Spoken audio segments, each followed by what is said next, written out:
अस्सलाम वालेकुम नाजरीन, आज की इस वीडियो का मौजू इंतहाई अहमियत का हामिल है और इस मौजू के लिए, इस वीडियो के लिए मैं आपकी खुसूसी तवज्जो का मुत्तकाज़ी हूँ। नाजरीन, नई हुकूमत, इम्पोर्टेड हुकूमत बरसरे इक़्तिदार आने के बाद बुरी तरह से फंस गई है और वो अब अपने इक़्तिदार को बचाने के लिए ऐसे काम करने पे आ गई है जिससे उनके माजी में किए गए बयानात, दावों और बयानिए की मुकम्मल तौर पे नफी होती है। नाजरीन, इंतहाई इंटरेस्टिंग डिटेल्स हैं और वो डिटेल्स आपने खूब गौर से सुनने हैं और इस मामले में हद दर्जा एहतियात का, सब्र का, तहम्मुल का और हिकमत का मुजाहरा करना है। नाजरीन, आपके इल्म में है कि मौजूदा हुकूमत की जो आईनी मुद्दत है वो है अगस्त 2023 तक, अगस्त 2023 तक। और अब इस मौजूदा हुकूमत ने IMF के साथ डील भी फाइनल कर ली है और ये जो डील है IMF के साथ $1 अरब की डील है जिसकी मुद्दत मार्च 2023 में मुकम्मल होगी। इसका मतलब क्या हुआ? इसका मतलब यह हुआ कि मार्च 2023 तक इस हुकूमत ने उन्हीं शराइत पे अमल करना है जिसके तहत IMF के साथ मुआहिदा किया गया है, यानी कि मार्च 2023 तक महंगाई के बम जो हैं वो गिरते रहेंगे अवाम पे। ये तय है, ये एस्टेब्लिश्ड है, ये 100% कंफर्म्ड है, क्योंकि जब तक IMF के प्रोग्राम में आप हैं तो उस वक्त तक आपने उन्हीं शराइत पे अमल करना होगा। वापसी के लिए वो सख्त शराइत रखते हैं, ये बात भी किसी से छुपी हुई नहीं है, किसी से मख्फी नहीं है। चुनाचे हुकूमत का ख्याल क्या है, आसिफ जरदारी का, नवाज शरीफ का ख्याल क्या है कि अगर इलेक्शन अगस्त 2023 से पहले हम अनाउंस करते हैं तो हम आवाम के पास क्या क्रेडिट लेके जाएंगे? हम आवाम को क्या बताएंगे कि पेट्रोल 150 था, हमने 235 कर दिया और अभी आगे भी बढ़ेगा, 300 तक जाएगा, 310 तक जाएगा। तो ये आवाम के पास क्या क्रेडिट लेके जाएंगे, क्या बता के जाएंगे कि जहां पे इमरान खान साहब 150 पे महंगाई छोड़ के आए थे पेट्रोल के हवाले से, तो हमने उसको डबल ट्रिपल कर दिया है, बिजली की कीमत डबल ट्रिपल कर दी है। तो डेफिनेटली अब इस हुकूमत के पास निकलने का रास्ता नहीं है, मार्च 2023 तक तो कतई तौर पे नहीं है। चुनाचे अब इन्होंने हल क्या निकाला है? हल इन्होंने ये निकाला है कि अब ये चाहते क्या है? चाहते ये हैं कि मार्च 2023 में जब IMF का ये प्रोग्राम खत्म हो जाए तो उसके बाद IMF का एक और प्रोग्राम लिया जाए, यानी कि जो है वो मार्च 2024 तक होना चाहिए। तो मार्च 2024 तक जब हम एक और प्रोग्राम लेंगे तो उसके बाद हम आवाम को समरात देना शुरू कर देंगे। उसके बाद हम आवाम को बताएंगे कि देखा ना, हमने मुश्किल फैसले इसलिए लिए थे ताकि आपके लिए आसानियां पैदा कर सकें। तो इसका मतलब यह हुआ कि मार्च 2024 तक जो है कोई साई ऑफ रिलीफ नहीं है, कोई आवाम को जो है रिलीफ देने के बारे में नहीं सोचा जा रहा, बल्कि गौर इस बात पे किया जा रहा है कि 2024 तक, अगस्त 2024 तक इनको एक्सटेंशन दे दी जाए, क्योंकि इस हुकूमत का ख्याल यह है कि मार्च 2000 जो है ना उसमें 23 में ये प्रोग्राम खत्म होने के बाद एक और प्रोग्राम हमने लेना है।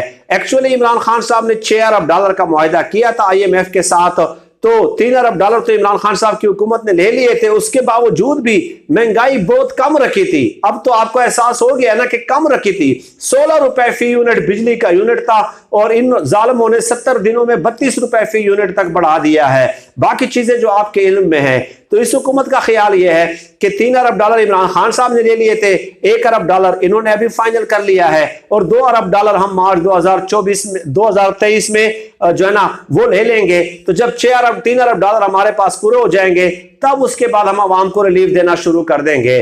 चुनाचे जनरल बाजवा साहब से आसिफ जरदारी साहब की मुलाकात हुई थी। उन्होंने जनरल बाजवा साहब को ऑफर की कि जनाब, हमारी हुकूमत की हमारी ये ख्वाहिश है, हमारी ये तजवीज़ है कि आप 1 साल की एक्सटेंशन ले लें, ये मुल्क व कौम के बेहतरीन मफाद में होगा। हम 1+1 फार्मूला आपके सामने पेश कर देते हैं। 1+1 फार्मूला क्या है कि आप 1 साल की एक्सटेंशन ले लें, नवंबर में हम तैनाती नहीं करते, आप उसके बदले में अगस्त 2023 की बजाय 2024 तक हमें जो है वो मोहलत दे दें, ताकि हम माशी तौर पे अवाम को मुंह दिखाने के तो काबिल हो सके। हम क्या कहकर अवाम के पास जाएंगे?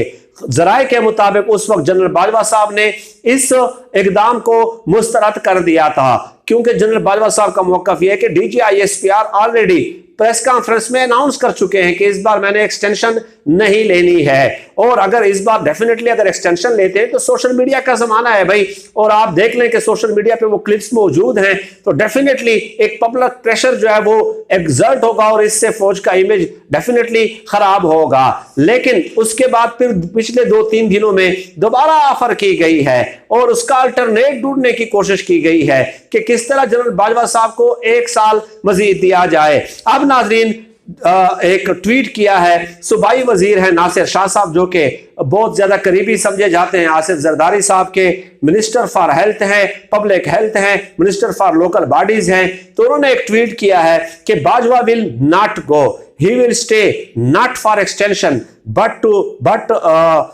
elimination of anti-Pakistan elements and those in actual who are after our nuclear assets।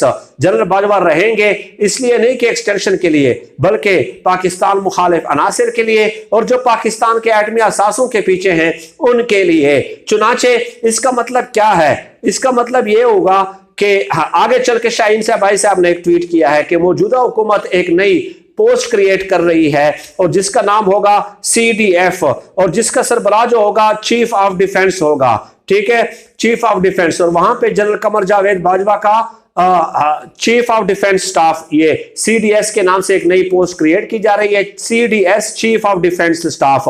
वहां पे जनरल बाजवा साहब को लगाया जाएगा और तमाम इख्तियारात उन्हें दिए जाएंगे। ये तजर्बा किया गया था इंडिया में जनरल बिपिन रावत के लिए, लेकिन जब उनका हेलीकॉप्टर क्रैश हुआ, उनकी डेथ हुई, तो उसके बाद यह ओहदा वहां पे खत्म कर दिया गया। पाकिस्तान में chairman joint chief of staff committee मौजूद होते हैं, तो ये उसके इक्विवेलेंट हो जाएगा।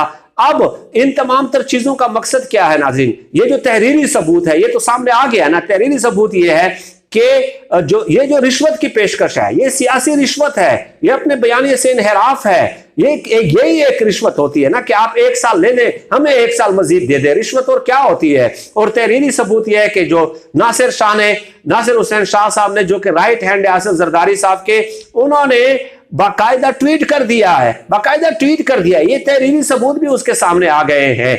तो ये पूरी सूरत हाल है, किस तरह कप्तान के खौफ से ये ताकि वो वापस ना आ जाए, ये किस तरह बुरी तरह से फंस गए हैं। आप अंदाजा लगाएं कि मार्च 2024 तक इनको अंदाजा हो गया कि हम इस गर्दाव से निकलने के काबिल नहीं हैं। मार्च 2023 में भी जब हम IMF प्रोग्राम से निकल आएंगे तब भी हम इस गर्दाव से नहीं निकल सकते।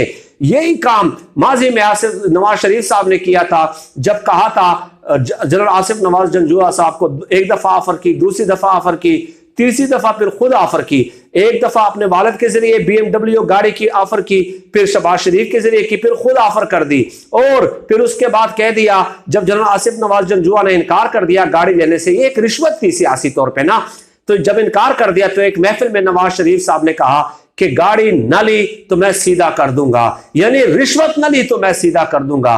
और नाजरीन ये भी बता दूं कि इस तरह के ट्वीट करने का जो नासिर हुसैन शाह साहब ने किया और ये बातें फैलाने का मकसद ये है कि जनरल बाजवा के खिलाफ एक कैंपेन शुरू कर दी जाए, बाजवा हैज टू गो, ताकि तहरीक इंसाफ के सपोर्टर्स को और यूट्यूबर्स को भड़काया जा सके और जनरल बाजवा के खिलाफ मजीद कैंपेन शुरू कर दी जाए। किस तरह ये एक तीर से 2 शिकार खेलने की कोशिश कर रहे हैं, ताकि जनरल बाजवा के खिलाफ अभी से लोग शुरू हो जाएं, तहरीक इंसाफ और फौज के दरमियान गलत फहमियां पैदा हो जाए। इसलिए इस मामले में आपको एहतियात करने की जरूरत है। ये एक तीर से 2 शिकार करना चाहते हैं, उन्हें ओहदे की पेशकश कर दी, लेकिन ताहाल जनरल बाजवा साहब ने इनकार कर दिया है। इसलिए किसी भी ऐसे ट्वीट से जो कि नफरत पे मबनी हो, मेरे ख्याल में गुरेज करना चाहिए। यह हमारे मुल्क के इदारों के इंटेग्रिटी का मामला है और इन लोगों की चाल में आप लोगों ने ट्रैप नहीं होना। वहां से फिलहाल इनकार हो चुका है। आपने कोई इस तरह की तनकीद करें, सियासी मामलात में मुदाखलत पे तनकीद करें, लेकिन इदारों को कमजोर न करें और इन लोगों की चालों में नहीं आना। सर दस्त नाज़रीन, आज की इस वीडियो में इतना।